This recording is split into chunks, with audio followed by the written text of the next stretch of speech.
আল্লাহ তুমি তার মঙ্গল করো, তাকে আরো ধনী বানিয়ে দিও আল্লাহ। আলহামদুলিল্লাহ, তুমি তোমার দরবারে তুমি তাকে আরো ধনী বানিয়ে দিও আল্লাহ। আমার মতো এত নড়াধর করো না আল্লাহ।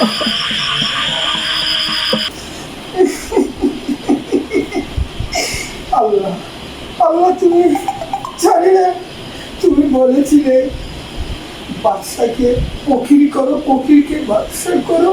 তার সাক্ষস প্রমাণ, তার জ্বলন্ত প্রমাণ আমি পেয়েছি আল্লাহ। এই যন্ত্রণা আমি সহ্য করতে পারছি না। আপনি এখানে বসে কাঁদছেন কেন? কাঁদবো না কি করবো, আমি ওই ফকিরকে দেখে আমার কান্না আর ধরে রাখতে পারছি না। কি হয়েছে ওই ফকিরের? ওই ফকিরের সেই, আমার সেই পুরানা স্বামী, যে ও খোদা, একটি শুনালে তুমি আমাকে একটি শুনালের বিবি সাহেবা, একটি শুনালে।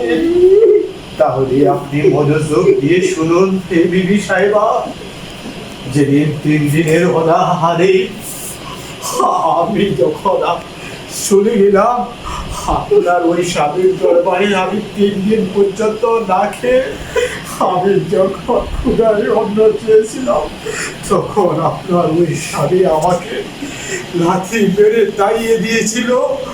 আমি সেই ভিক্ষুক, যেই ভিক্ষুক আজ এই রাজ্যের অধিকারী, যেই ভিক্ষুক আজ আমাকে অনেক সম্পদশালী করেছে মহান রব।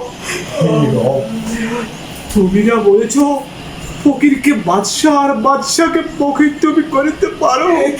এই প্রমাণ আমি পেয়ে গেলাম আজ বিবি সাহেব। আপনি সেই ব্যক্তি।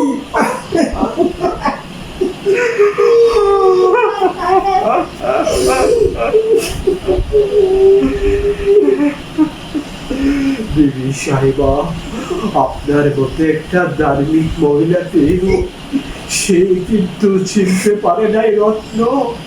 সে আপনার মতো একটা সতী নারী পেয়েও আপনাকে চিনতে পারে নাই। আমার কি সৌভাগ্য।